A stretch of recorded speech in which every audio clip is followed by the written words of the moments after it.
Welcome back. Let's get to the markets. Now we have Willie Bong with the details.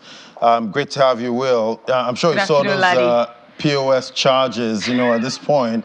They're really high. They're really high. I'm sure really somebody's making money somewhere. And it's probably, bouncing up to the equities market, And Someone's investing that money somewhere. The annoying part is when you get to the bank and you're trying to, go use an ATM. And the next thing, the security man's like, are you doing transfer or this? I'm like, no, I want to use it. He said, no, it's not, no money there. No money. That's always what I get. And then you wonder that you say about over 90% of the money is outside the banks. So why is there scarcity of this currency? Why do we have to buy our own naira? It's beginning to look like we're buying the naira in our own country. Yeah, we can't have that. We can't have that. No. So the authorities have to look into this. The issue is already a lot. We can't. Yes, we can't deal with this. Cash is another issue. We don't need a lot of cash. We just need cash to run around, so make it available. Cash, yeah. So we're just going to kick off with the markets. We're checking in as always. Major equities in Africa, where sentiments were mostly positive at intraday. We see Nigeria's NGX all-share index coming up with another new high, surpassing 89,000 points. Any moment now, probably nearing 90,000. Let's not. It's not far-fetched. 90,000 is right around the corner now with the rate at which the NGX is really going. South Africa's JSE on the flip side traded down at intraday 1.32%, down to the 72,000 points. Now let's look north and see how that traded. EGX 30 at intraday was up 0.3%, is still on that bullish run, 27,000 points now. Any moment now is trying to catch up with the NGX. Kenya, however, closed yesterday's session, that's Tuesday, in the red. Now let's get a deeper sense of what's happening at the NGX at intraday with Ambrose Omodion, Chief Research Officer, Invest Data Consulting, why the NGX is at having this frenzy, why the investors are trying to, make sure stocks don't even remain on board. Good afternoon, Ambrose. It's good to have you on the program. Ambrose, the NGX all-share index has crossed 89,000 points and is nearing 90,000 anytime now. This is definitely history at the NGX in a space of 11 trading sessions, maybe more. But this year, we've seen this happening. Can you just tell us what's happening, Ambrose? Yeah, actually, I would say that the investors in the market are already bullish.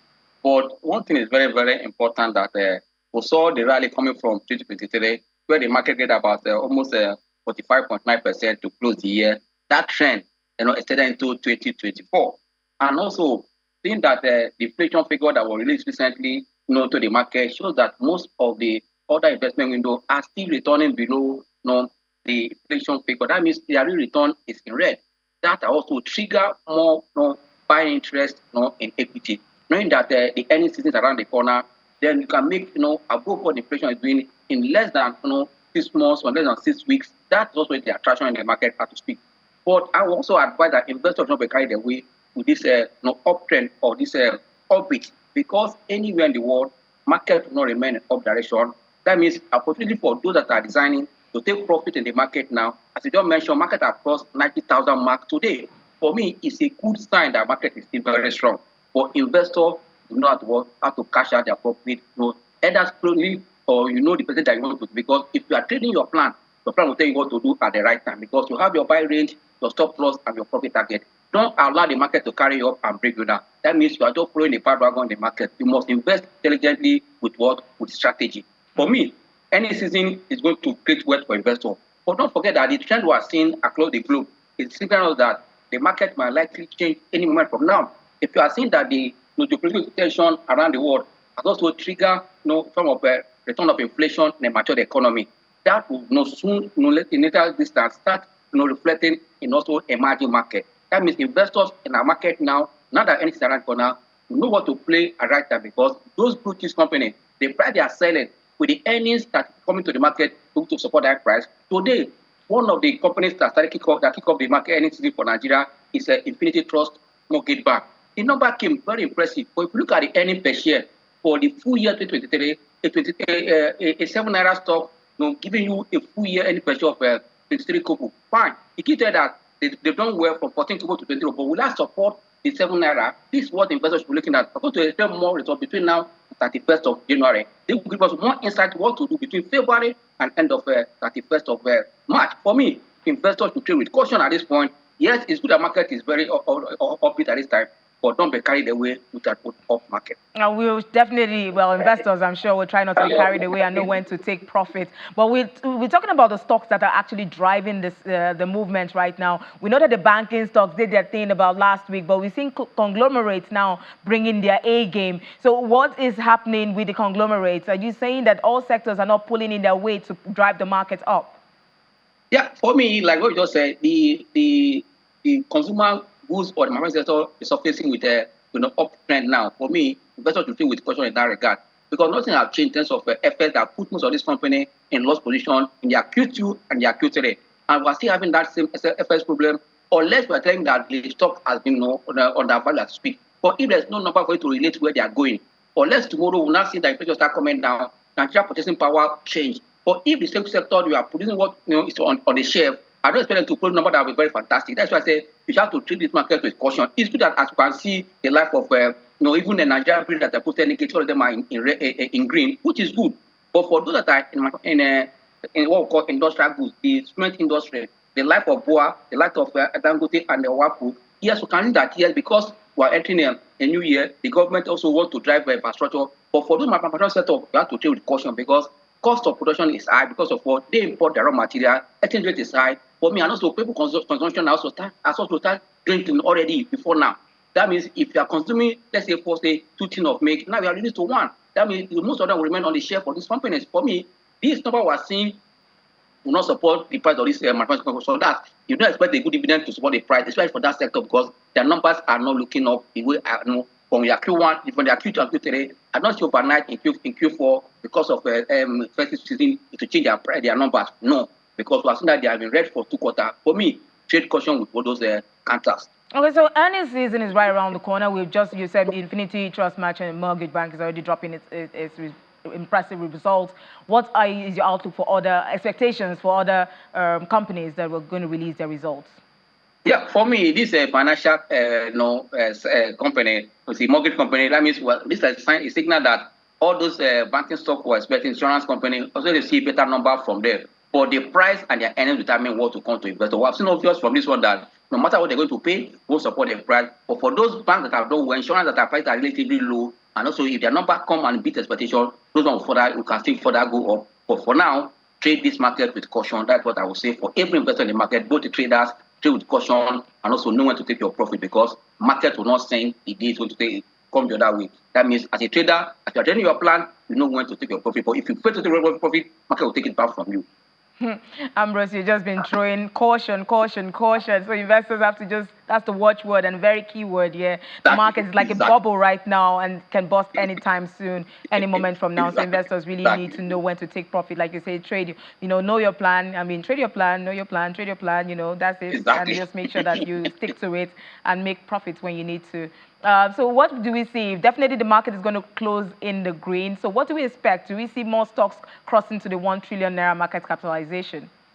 It's possible, but one thing that will send you a signal this afternoon is that look at the numbers of stocks that are in red compared to the last 2 trading days. I've seen that today we saw about more than 20 to 22 stocks in red compared to other days we are seeing just only 4, 5, 9 stocks in the loser chart. Tell you that people are really taking. That means banking stocks today, you can see that most of them have slowed down in that rally. For me, investors will just start patient. But for those that are yet to move, yes, they might go up because of we expect their number to fall. At this point that the market is, yes, it's good that other investment windows are looking down in terms of below inflation. Equity market is ahead of inflation. We agree because year to date, we're already seeing about 17% return or even 20% return with what we are seeing today. That tells you that there's still potential in that market. But in all this, trade with caution, that is what I'm saying. Not that the equity market is good no area at this time. Because the peak where it is now, all the indicators are that the market is at overbought region. And when market is at overbought region, next thing you see is correction. But if market is at oversold region, next thing that you see that market start going up. Now that it has gone to this level of overbought region, the next thing you see that market will correct. It might not be as bad as what we saw 2008 because the fundamental and the scenario are different, but market must correct. Definitely, market is overbought, needs to correct. Thank you so much, Ambrose. It's always good to have your perspective.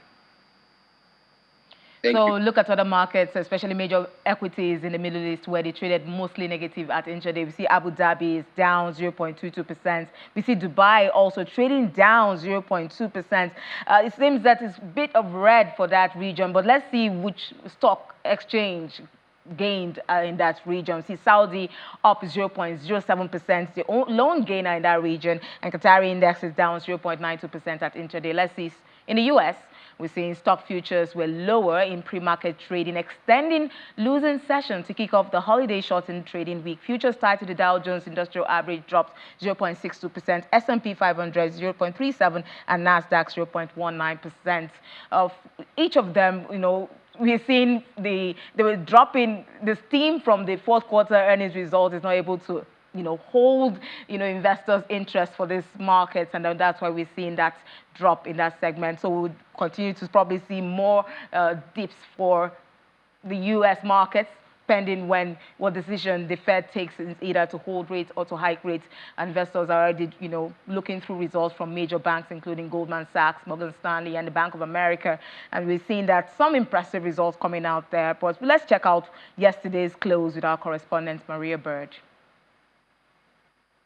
The U.S. stock market had a tough day on Tuesday, as the Dow Jones was down at 0.62%, the S&P 500 down at 0.37%, and the heavy tech Nasdaq down at 0.19%.